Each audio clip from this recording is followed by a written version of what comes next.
My first impression of the second day of reading was honestly just I really don't like Rashad's father. He's just kind of not supportive at all, and he just kind of blames his son entirely.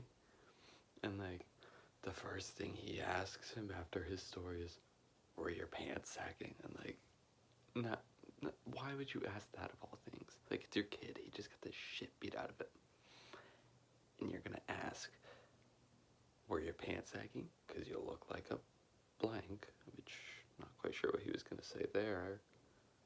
Punk something. Anyways, but all that, and it's like he doesn't seem to care about what happened to his son, and he gives all these defensive things to the police officer, but doesn't believe his son. And we can see that might be in part because of Spoonie, because his brother, because Rashad's brother didn't really fit in with his father's ideals, and he kind of seemed different, and I think the word they used was rebel.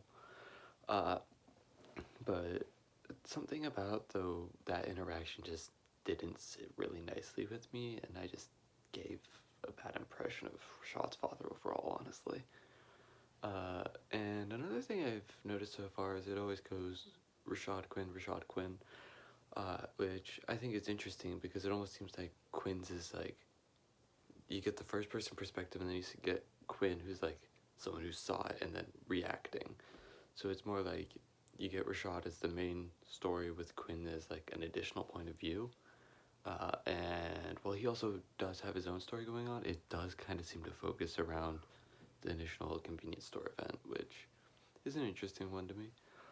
Uh, really, Quinn's brother does remind, Willie does remind me of my own, which is another interesting thing. Or rather, reminds me of my brother when he was younger, which, whatever. Overall, the book is super interesting, and we see a bit of a difference at the end with the police showing up again, where they just get arrested, but they don't get the crap beaten out of them like Rashad did, which we don't hear much about the people who got arrested, but honestly, it's just kind of interesting how one person got the crap kicked out of them, and the other like four or something, just got arrested.